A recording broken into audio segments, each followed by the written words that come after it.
So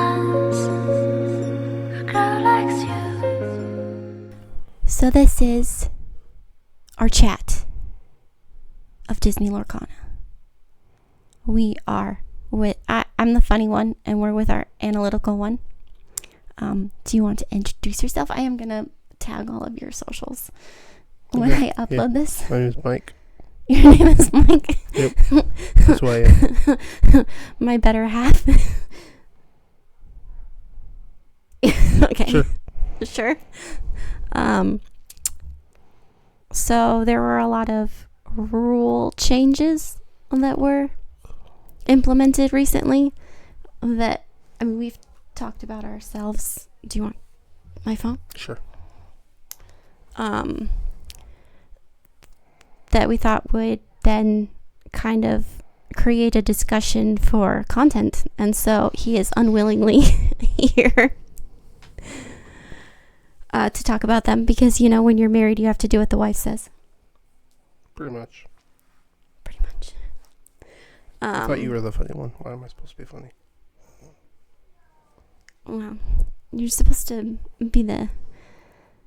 So, I guess let's start off on a positive note. Was there anything that, out of the changes that you, like, actually liked? Out of what I remember, the main thing was the added the out of order sequencing to the tournament rules document, which is nice. It's really good to have that. What does that change for game? It doesn't change anything. It just puts in the rules allowing you to do things like out of order. So, for example, if you're beginning of turn, you have your ready, set, and draw phase, right? And you have things that happen, during either you're ready or you're set. You can kind of do those things out of order as long as you're arriving at the same conclusion. This doesn't affect May triggers. Like if you do miss a May trigger, like you try and draw and then do a May trigger, that's not okay because you're still missing that May trigger. But you can just do some things out of order. The better example, we can strike that example. That was a bad one. The better example. So the cut. All right, start Editing. The out of order sequencing just allows you to do things in a slightly different order than technically correct by the rules, as long as you still arrive at the same conclusion. The best example of this is when you play a card. There's a certain sequence you're supposed to do everything. So the correct order for sequencing of playing a card is to reveal the card, say you're playing this card, decide how much you're supposed to pay for that card, and then pay the ink for that card. Most people don't play that way. Most people say, I'm going to tap 5 and play Let It Go. That's technically not the correct order. Seriously? Yeah. You're supposed to say, reveal the card, I'm going to play Let It Go, tap 5 ink. Because once you've tapped that ink, that's when you have technically played the card. Revealing and saying, I'm playing Let It Go, and then be like, wait, actually, I'm not going to play Let It Go. That's perfectly okay because you have not actually played the card because you have not paid the ink for the card. The way people typically do it is they tap 5 ink, say, I'm going to tap 5, play, Let It Go. And that is technically out of order. But putting out of order sequencing into the rules technically allows you to do that. Because you're arriving at the same conclusion. The conclusion is you've played Let It Go. You've just done things in a slightly different order than the rules mandate. That's actually kind of funny because, I think of tapping my ink first as, exchanging. I don't get, when I'm buying something, I don't get what I'm buying until I've paid for it. So I have to pay for it first before. Well, sure you do. When you go to the store, you grab something, you take it to the counter, you say, I'm buying this. And then they say, all right, this is how much you owe me. All right, this is how much I pay you. You don't say, here's my money. Okay, now I'm going to go grab the things I need. Right? It's the same exact thing, right? You go in the store for a gallon of milk. You go buy a gallon of milk. You go grab out of the cooler. You go grab that gallon of milk. You take it to the counter and say, I'm buying this milk. You present the milk. You show them the milk. All right, how much does this milk cost? They ring it up. So, all right, this is how much you owe me. You pay that amount. Same with a card in Lorcana. I'm going to play Let It Go. How much do I have to pay for this? All right, well, it's 5 ink. I tap 5 ink and I pay for it. There you know go. What? Never mind. You're right. There Right. you go. So it's the specific order, but they've added this out of order sequencing, which just clarifies that we can do things out of order. There's no real issue with doing things out of order to some degree, as long as you're not like skipping May triggers and other mandatory triggers, right? But just doing this out of order thing kind of helps. Well, yeah, because you can't mess with like the sequencing of things that have been dropped in the bag. Yep. Also, some people will do like, they'll start their turn, they'll do their, like, say, Beast Tragic Hero, beginning of turn, draw a card. If he's undamaged, they'll do their draw card for that, draw for turn, and then untap their ink. That would be allowed under that. The out of order sequencing helps clarify that. I mean, that's okay. You did it a little out of order, but you're starting your turn in your, play phase with all your ink ready, the correct triggers resolved. It's the same conclusion. There's no, technically we want to do things in the correct order always, but by adding out of order sequencing, it clarifies that it's okay as long as we're coming to the same conclusion. Well, that's nice. Is there anything else? Other games have had that for a while. That's why you'll see people that play a lot of TCGs typically do it that way, because other games like Magic, they've, out of order sequencing is very popular. People usually tap and then play something in Magic. It's the same idea. So. Well, yes, the few games of Magic that I've played, I've never been yelled at for. Yeah. Doing it in the wrong order, I guess. Jeez. Were there other positive changes? This doesn't have a huge effect right now, but they added like the card naming and description clarifications. So if you can't like remember the exact name of a card, you can, say this card and then give like an example of what the card does or describe the card, and that'll count as naming the card. So say you have to name like Stitch Rockstar for some reason. You can't remember the name of the card Stitch Rockstar. You can say that character that you can exert 2 ink when you play a character to draw, or exert the character when you play it to draw a card. Right, or like Pongo, the character you can pay 2 ink once a turn to look at the top card if it's a character, put it in your hand, right? That can be used as naming a card. Okay. Right now, there's not a whole lot of things for that, but like there could be in the future, right? Well, because Bruno didn't. The Bruno Madrigal, that's one of the implications you could, but the issue with doing that with Bruno is you're now named like the specific card instead of, you only need, like for Bruno you don't need to say Stitch Rockstar, you just need to say Stitch. Okay. Right, so there's less implications there because you just need to say Stitch or Madame M or Merlin, right? You don't need to say the specific card. In Magic, there's a lot of cards that say name a card.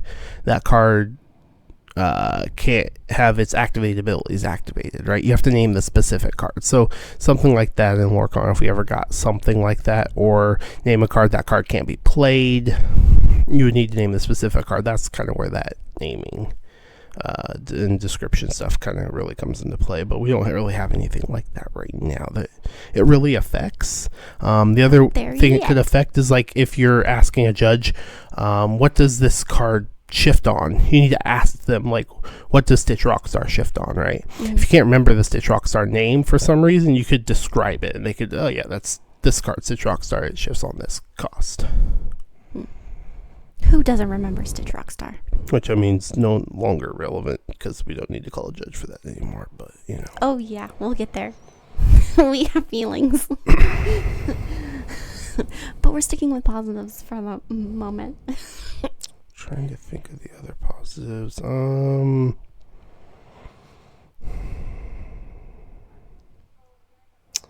Notes and information tracking. There's a negative in that. They didn't allow us to write notes, but they did add the ability to use those like reminder tokens for if a character is evasive, reckless, and they've clarified like how you can use those. As long as there's no numbers on them, you can use them. So you can't use something that's like +2 lore, +1 strength, those kinds of things you can't use. You could use a thing that says strength, and every time you have one of those, or a little lore pip every time you have one of those, that's how many extra lore it gets. But you can only put them on your own cards. You can't put them on your opponent's cards, only your own. So they've just kind of clarified that. Also clarified game layout, which is actually kind of important because there are some people that play with their inkwell at the top of their mat. Yeah, that's weird. And their cards below that. They've clarified that you cannot do that anymore. The Feel that. play area has been specified to where the cards in play need to be above your inkwell. Your inkwell can be to the bottom. It doesn't have to be at the bottom of the mat, though. The inkwell can be to the side. I think I was watching PPG yesterday where someone had their inkwell to the side of their Some people mat. do that. Some people will have them. The most common when they have it to the side is they have it at the like top left of the mat, which you can't do anymore because you have to have your play area above the inkwell. Right. So you can have it like left middle, left bottom, or right middle, right bottom, as long as the cards in play are able to be above the inkwell. That's kind of what they've specified now, is that cards in play have to be above the inkwell. So that takes away that inkwell at the top. It's a thing that at some point every TCG with a resource system has to kind of clarify. Magic had to do the same thing. There's some players that would play with their lands at the top. There's some players that would play with their cards upside down so that it was viewable from your opponent's viewpoint, not yours. Okay. So like your opponent wouldn't have to like turn to read it. They've kind of clarified all that in other TCGs at some point or another. I don't know. I think I like that rule because putting your inkwell at like the top makes it harder for your opponent to see your cards, and so it almost feels nefarious and trying to hide what you're doing. Which I don't think is the intention, but yeah, I don't think people that do that are intending to be nefarious. They're trying to use that. I don't think people that are doing that are trying to be nefarious. They're just trying to have another solution to not mixing their hand with their inkwell. fair. Because in Lorcana, we have this unique situation where our inkwell is at the bottom of our mat, just like lands and magic, but the cards are upside down. Yep. So if we ever want to set our hand down, we could possibly mix our hand up with our inkwell. That's not something you can do in Magic because you know what lands are in play, they're face up. Your hand's face down, right? You can't do that. But in Lorcana, we have this very unique thing where that is a possibility. Yeah. So most of the time when you see people doing that, they're just looking for another solution to help prevent them from accidentally mixing hand and inkwell, because that is a big issue. If that a big issue in the fact that if it happens, that can result in game losses, match losses, and no one wants to lose a game or a match because they mix their hand and their inkwell up. You just don't want that to happen. So we had a nice solution to mixing up your inkwell in your hand, but that has been taken away. Is this a good time to transition to that new point, or is there more positives you would like to discuss? They clarified some stuff on deck checks. They're specifying, like, in competitive level events, they want to have judges check as many as possible. Which, I mean, theoretically, that's always been it, but, like, in there, they specify check as many as possible. At DLC and higher events, they're aiming for, like, a 10% of decks that are playing to be deck checked. And they've clarified that that the timing for deck checks is at the beginning of a game when you've presented your deck to your opponent. And so that's clarified so that they're not like, oh, we want to deck check everyone, and they deck check you, and then you go to sit down and you start playing. Right. You could slip some cards in now after that deck check, but they want to be like, all right, this is the deck you've presented to your opponent. There's no time for you to modify that. We're deck checking you. Right, and you presented this deck that was technically against your deck check, against the deck list you submitted, so we can penalize you. And they don't give people that time to, like, modify it before they give it to them to, try and hide the fact they Yeah. were playing an illegal deck if they were purposely doing so. Yeah. They've also specified like event levels.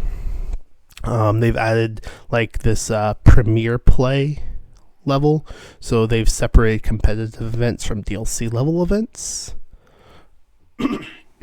So like set champs. Or competitive level events, yes.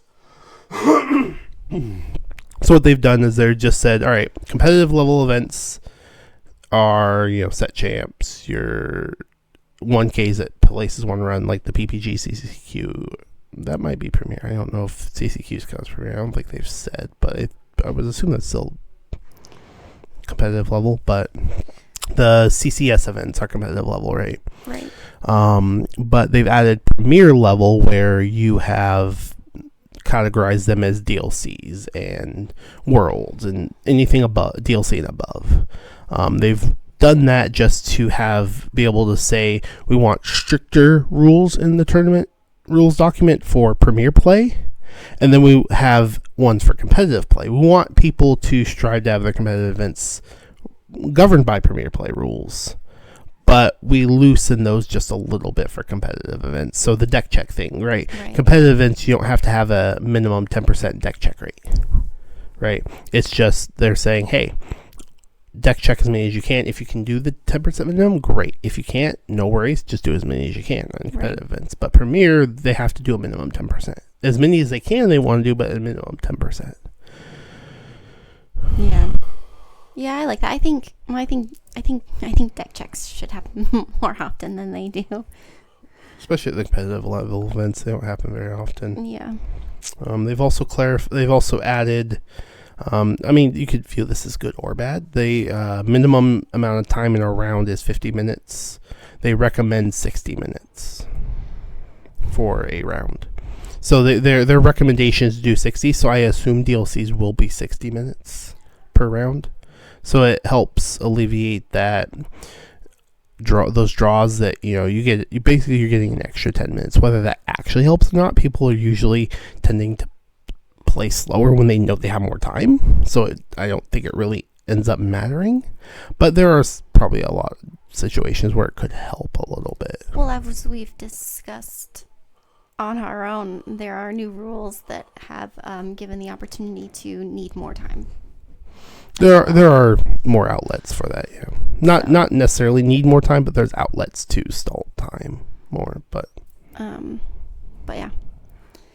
Oh, pile counting. They've specifically started adding some rules for pile counting into the tournament rules document. That's pretty important because people like to pile count their decks quite often. And they've clarified they're a little lenient on it still, in my opinion, but you can only do it once a game and at the very beginning of the game. You can pile count.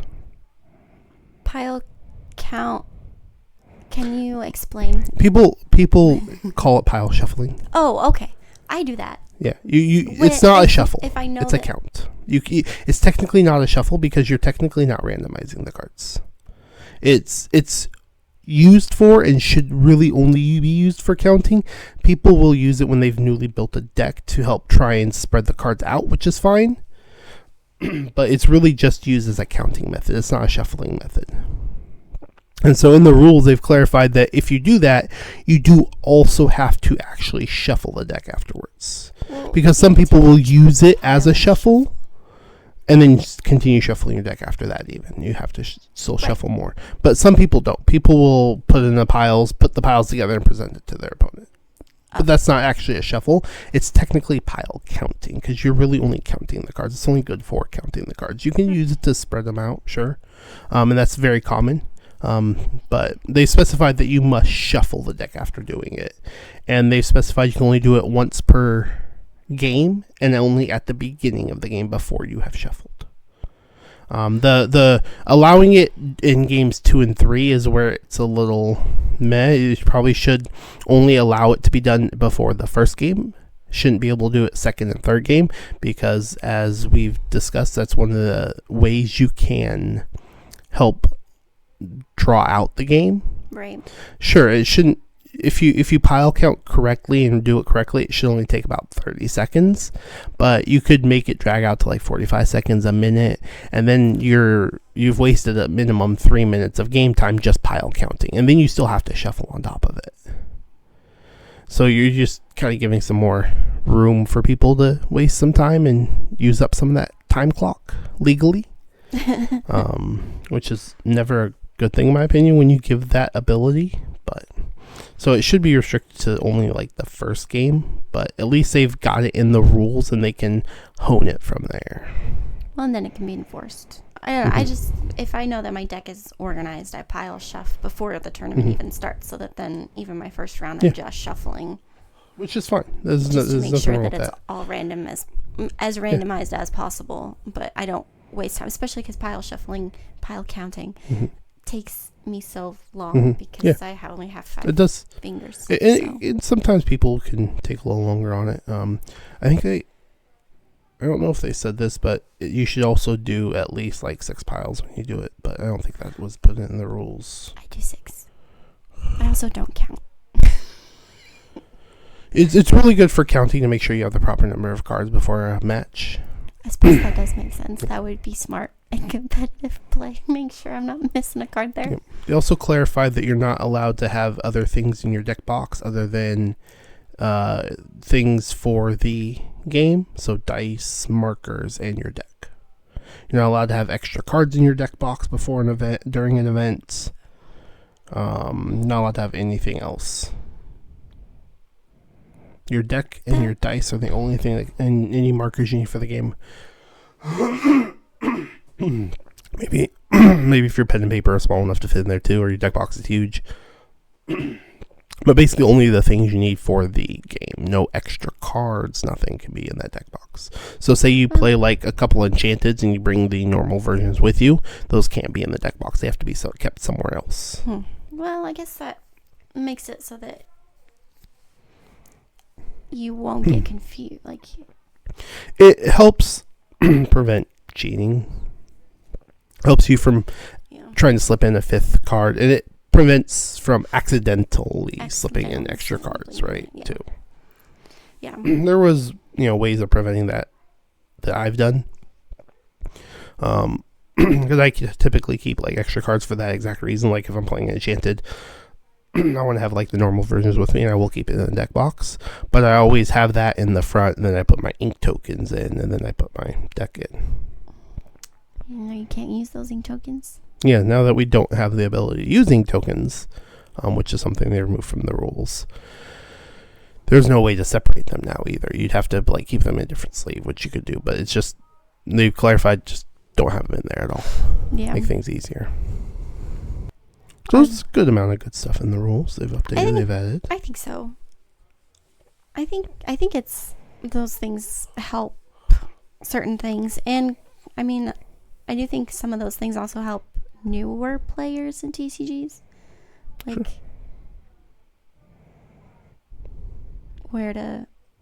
something hinders. I do think you make a good point on being able to put your ink at the top, helping differentiate your ink from your hand, because they're going to be in the same sleeve, same color, so if you put your hand down. One of the solutions now is you can use hand markers to mark it. That's true, you can't use hand markers now. You're allowed to mark your information like that. You can't use a die to do it because that has numbers on it, which you're not allowed to do. So you can't like put a die on it to mark how many cards you have in your hand, but you can put like a little poker chip or something on there and put that on your hand to help differentiate when you set it down. Yeah. And that's technically would be allowed by the rules now, because they've technically written in about being able to use these types of markers for your kind of information. Before, people were okay with it and you could get away with doing it. Even judges would be like, yeah, it's fine. But because you're not taking notes, you're not, doing anything. People would do it with dice, and that's where they started saying, no, you can't do that. A lot like last DLCs, Continentals, World Championships, you couldn't start doing that anymore. They said, no, we're not allowing dice to do that, because you could accidentally misrepresent or purposely misrepresent the information. Yeah. So there's reasons for it. But now they actually put that token stuff in the rules. So I do like that they figured out how to do that. because I've got a little duck in my dice box that I was like, oh, this would be good as a hand marker, and then they said no hand markers, and I'm like, it's just a duck. It's fine.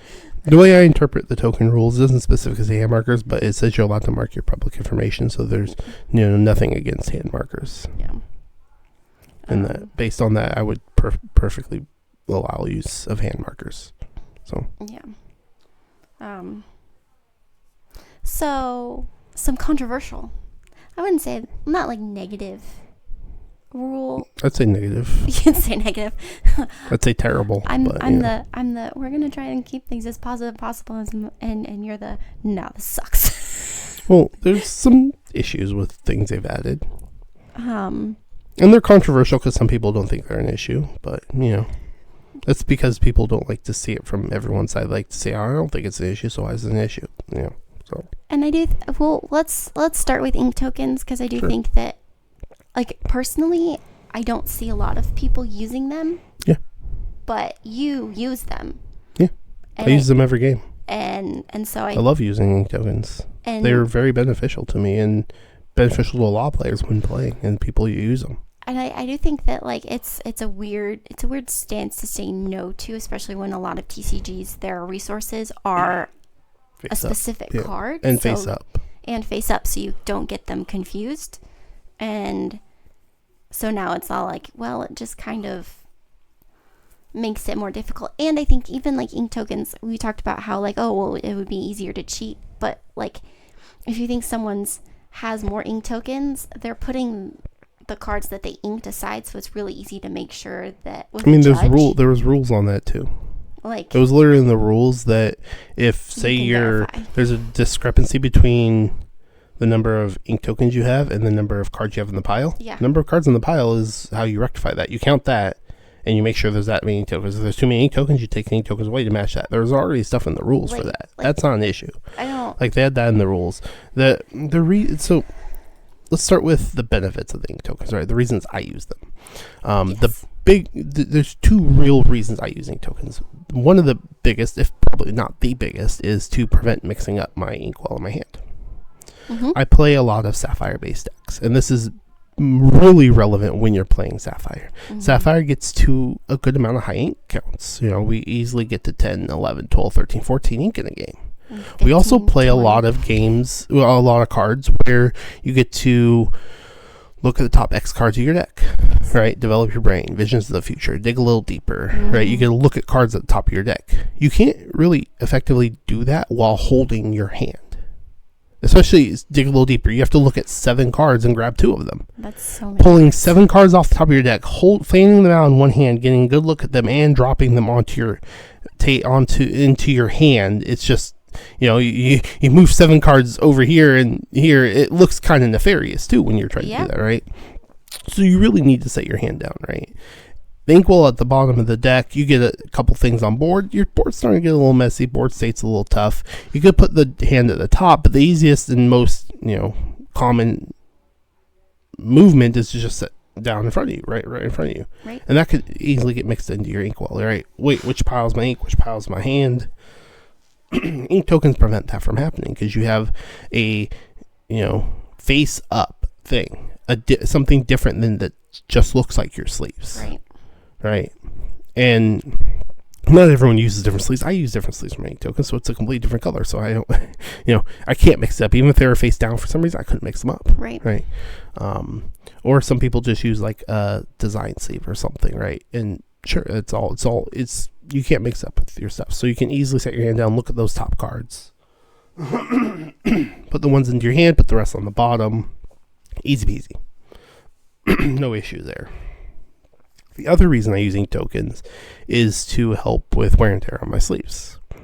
When you ink a card, you at the end of your flip face down. So you're turning these cards, exerting, readying a lot of times a game, especially if you're playing Sapphire. You got like 10 cards in there. Your game's gone on for like 20, 30 turns. You've exerted, readied some of those cards 10, 15, 20 times. The front of the sleeves get dirty, worn much quicker than the backs of the sleeves. The backs of the sleeves are typically going to handle this better because they're a different material in the front. Right. All our sleeves used to get really dirty really fast because they're sitting there being, moved around with a different material that's not really meant to be on the facing the playmat and moving around all kinds, right? It gets dirty, it gets worn. We noticed a difference between the cards that I play not using ink tokens and the cards that you play with ink tokens, and how they've dirty. You're like, this is because of ink tokens, and I'm like, oh well, I might be a convert, to be honest. Since I've started using ink tokens, my my sleeves are lasting longer. They're not getting as worn, not getting as dirty, not getting as unplayable. Yeah. And also think about like accidentally marking your sleeves. You're sitting there rubbing the back of them a lot. You can scratch them accidentally. You can bend a corner when you're shuffling them around, moving them around. They have to get moved a lot. Face toucher, and I'm a girl, so I wear makeup too. So that gets on sleeves. And even just oily skin. You can get like oil marks on the back of those sleeves, and you can accidentally mark them without intending to. Yeah. So there's just a lot of wear and tear on your sleeves that happens from this game, and ink tokens help solve a lot of that. Yeah. Those are the main reasons I use ink tokens, right? I will if I'm doing Sapphire. Well, because I've done it without, and then I've like gotten confused, like playing a Visions of the Future, and I'm like, where did I put my hand? Everything looks the same. So I'm like, nope. If I'm playing Sapphire, ink tokens, because it's just easier to differentiate. And pick up the wrong one. It's a game loss. All the times you ink more than one in a turn, and just keeping track of all that. I do keep the card that I inked for turn face up, and then like if I do a sale, I leave that face up too. Which is fine. That's all in the rules, and that's been in the rules, so that's all good. That's a good way of doing it. But like the whole ink token thing is just adding. It's just removing the nice thing that they added, right? Because it wasn't originally in the rules. Right. They added it, I think, around like set 3 or something. They added this to the rules. Yeah. Right? People were talking about this as, some people had an issue. A lot of new players had an issue. Like, it wasn't an issue for me. I'm used to card games, so I can manage my board well enough, and I can prevent it from happening usually. But even I've had times where I was like, wait, this is my hand. Yes, this is where I put my hand. Right. And so it's really relevant, again, like I said, when you're playing Sapphire decks. If you're not playing Sapphire, it's less relevant because your ink tools typically don't get very high. You can usually like put it off in the left corner. But if I have like 15 ink in my ink well, it's spread out across the entire bottom of my playmat, there's nowhere to put that, right? So even without playing Sapphire, playing against Sapphire has been putting more cards into my inkwell. Hades into the unknown, Yeah, where my ink, I've gotten like 10, 12 ink even as an amethyst steel. And I'm like, well, shit, guys, I've got a shit ton of ink over here. And so removing that just kind of sucks. We also didn't really get a lot of information as to why they removed it. Really, it was just they're like, we've heard people say that people have been using in nefarious ways, so we decided to remove it. There's no reasoning, no real information as to it, because they didn't want to call people out, which is fine, but you don't have to call people out by talking about the issues that they have with it, because they're like, it causes more issues than it solves, which I don't agree with. I don't see it causing more issues. It's not really easier to cheat with your ink tokens than it is with just your inkwell. The inkwell already lends the ability for people to accidentally do nefarious things or purposely cheat. It just happens, right? And if you think they've got a pile of cards that they've inked on the side that you can call a judge for, like all of these things you can fix by calling a judge, and there being rules. Sure. Like that's just. And they didn't want to have to continually alter the ink token rules to keep up with nefarious things people could do. But that's kind of what rules are meant to be done. The rules are meant to be continuously updated and continuously clarified on, because there's always going to be some clarification issues. There already are some in the current rules. There's some already issues with it. Well, I think the new rules that they've added have then created a bigger opportunity for people to cheat than taking away ink tokens. Sure. And I mean, one of the and the only example, like the rules a manager was giving, the only one he gave was that, someone could say like have a Triforce on the back of their sleeves, right? They could, you inked a card I don't care about, my next ink will be Triforce pointing up. Oh, you inked a powerful card, all right, Triforce pointing down. But that's already something you could technically do with the top of the sleeve. You inked a card I don't care about. Okay, well, my next ink, I'll just make sure the top of the sleeve is at the top, the opening. All right, you inked a card I care about. My next ink, the opening will be at the bottom. And I can just thumb through them when I'm dumping my ink without anyone even noticing. Right? And he's like, oh, and you could also like have different color sleeves. So ink this color for this, ink that color for that. But we already have rules in the game governing all your sleeves have to be the same color. Right. Right. So you just apply that to your ink tokens. It's all have to be all the sleeves in your ink token have to be the same. Right. We already have rules governing all these different things with our decks. Right. You just apply those same rules to the ink tokens. It's not that difficult, Yeah. right? You already have what's acceptable to be on sleeves, what's acceptable to be on your playmat in the rules. Yep. You apply that to the ink tokens. You can't have inappropriate things on your ink tokens, right? You can't have bad words on your ink tokens, right? You already have all these rules that apply to all our accessories in our deck that you just apply them to ink tokens. It's not that difficult. It's very simple. A copy paste at this point, to be honest. Yeah.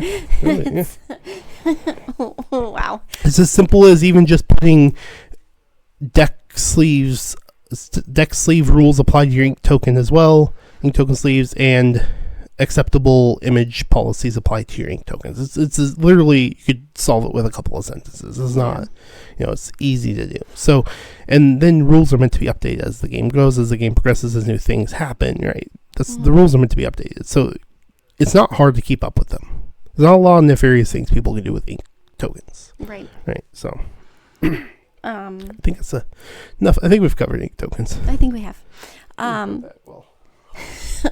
We have big feelings about ink tokens. Yeah. Electronics. Sure.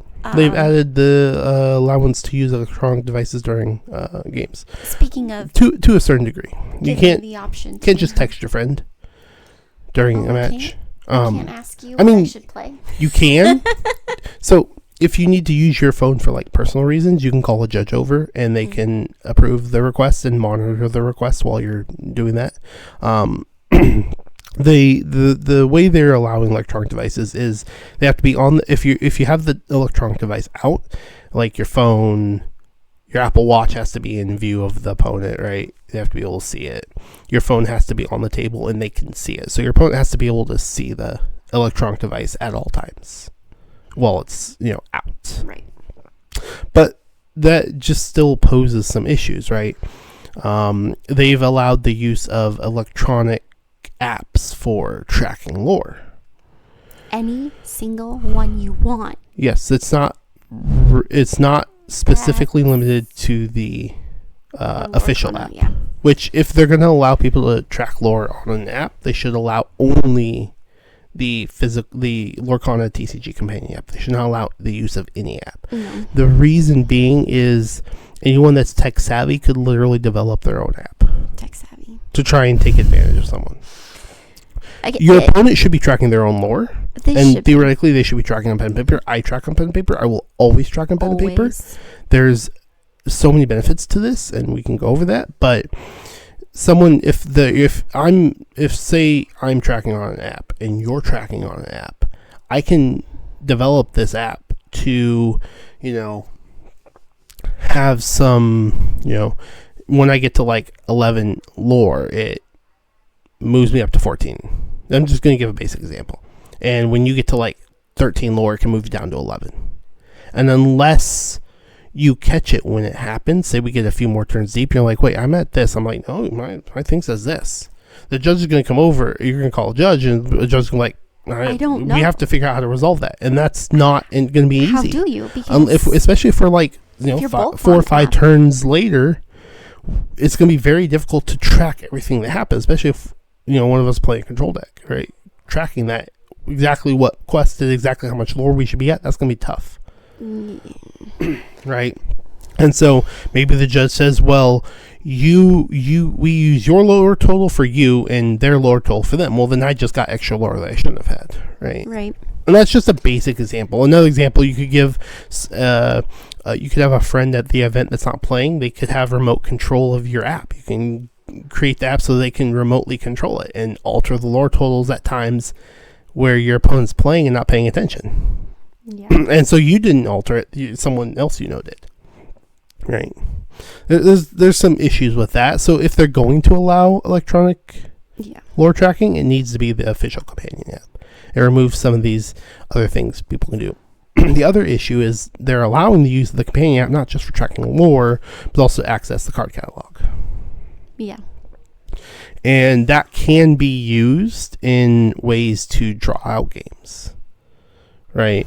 Because it doesn't change information you're allowed to know. You're always allowed to call a judge over and, hey, what's the shift cost of this character? I don't remember, and I need to play around, see if I need to play around it. And the judge, yeah, it's this, right? If the judge takes a while, they can give you a small extension. But ultimately, if you've called the judge over 5 times in 2 turns, they're going to start, giving you some warnings. They're going to start having to talk to you hey, you're calling me over too much for this kinds of things. We shouldn't be doing that. Be like, hey, if you have this many questions, ask me at once.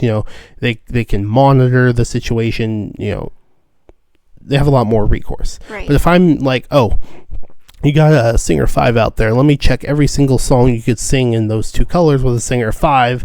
Let me open up the app, which takes 10-15 seconds at the minimum because the app's slow to load. Get over the card catalog. All right, search. All right, you're in this color and this color. Song.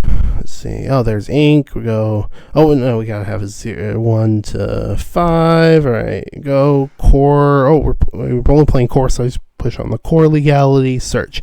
All right, there's 15 things that come up. What's this do? That do? You can waste some time, right? Right. And sure, your opponent's always allowed to call over a judge. It's hey, they're taking too long with this, and they can say, hey, what's your question? Oh, I'm just looking up all these songs. Can you name all the songs for me? No. Okay. Well, I'm just gonna finish this real quick, and the judge will be there. They can monitor, make sure you're not taking too long, but that just gives more ability to stall these games out, right? You're in where that's an impact is it's it's game 3, we got 3 minutes left, 4 minutes left. I can tell I'm in a losing position. I'm going to lose this game. Let me just stall out till we get to turns, and I can probably stall it out in turns so that they don't win, that we go to a draw, and I get a draw instead of a loss. Right. There's other TCGs that have issues with this, like Pokemon. They have so many game actions that you can take in your turn that you can literally take a 5-6 minute turn and legally play slow.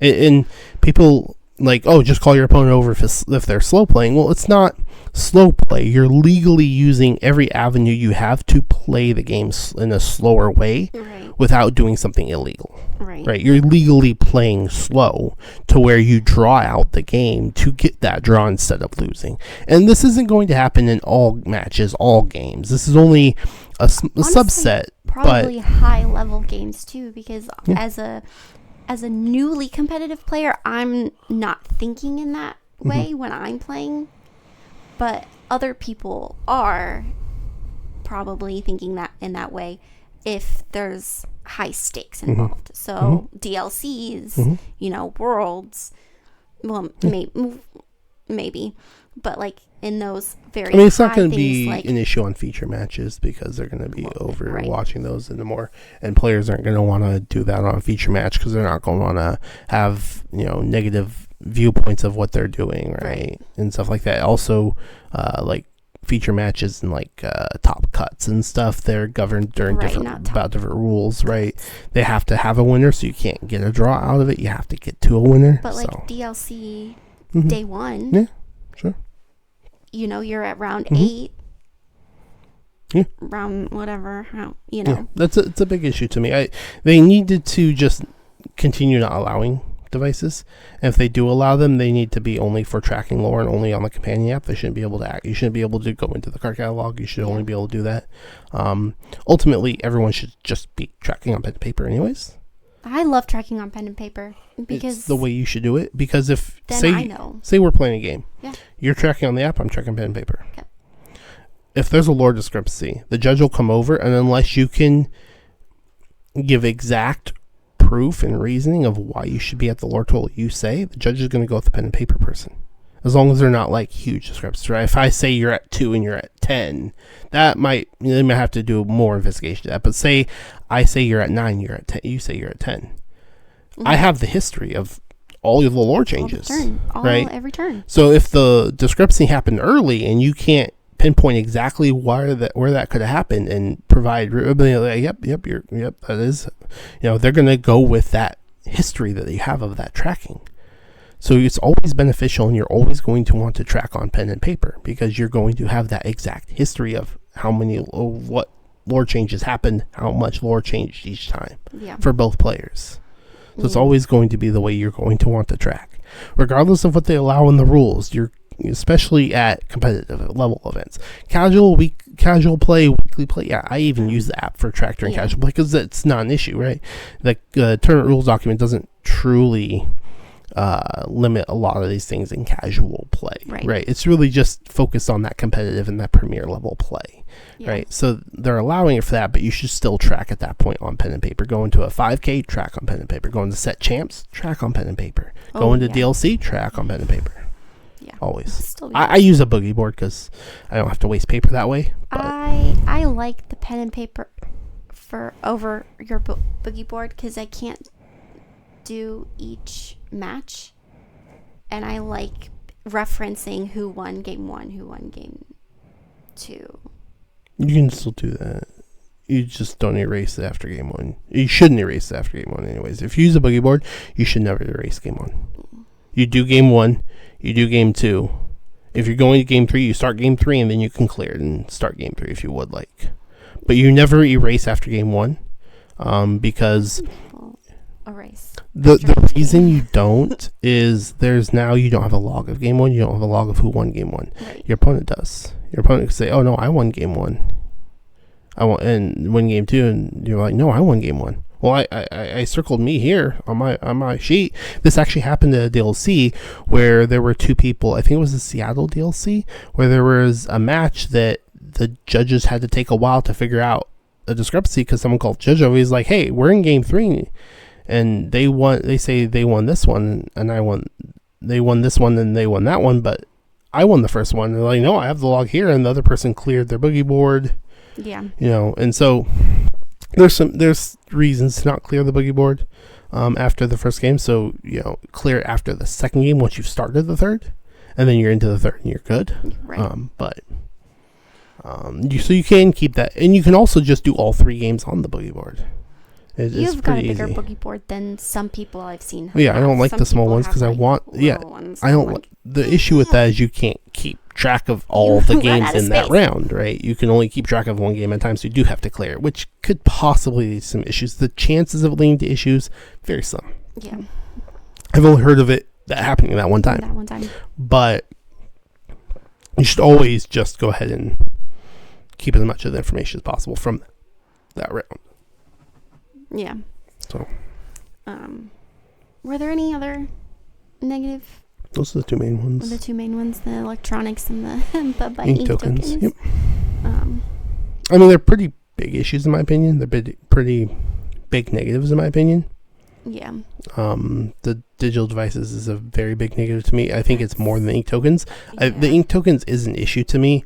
It's not unplayable. Like, we can work around it. We can get used to a different way. We can use a poker chip for hand marking, whatever. There's ways to do it. What I'm going to do is I'm just going to have my ink to the side so that I have at least room in front of me. That's probably what I'm going to work on doing, just doing ink on the side, vertically down my mat as long as my stuff's in front. But that way I kind of open up in front of me a little bit. Yeah. It's probably the method I'm going to go with, at least to try, and then maybe go to hand marker. The only thing I didn't like about the hand marker, because I did used to use a hand marker, only thing I didn't like about it is when I set my hand down, I then have to go grab my ink marker and put on.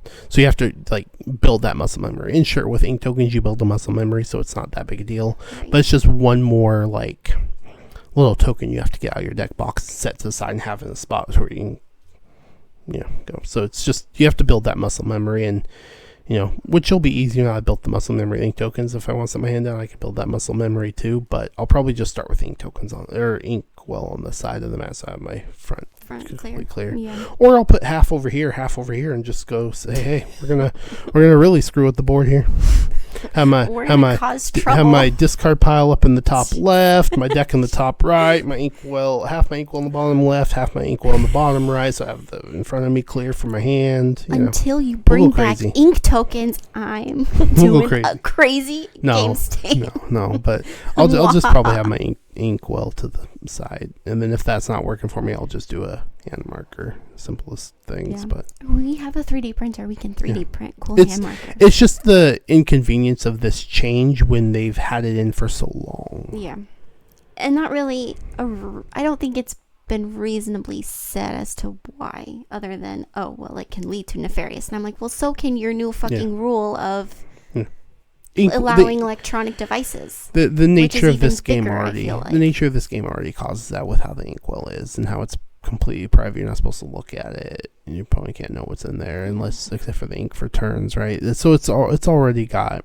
inherent issues that can lead to nefarious things and cheating and accidental issues too. Not everyone's trying to cheat out here, but it can lead to people either cheating or it can lead to accidental things that happen, right? So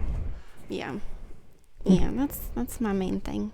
Well, thank you for putting up with me. I know this was pulling you tooth and nail to come and chat with me about new rules.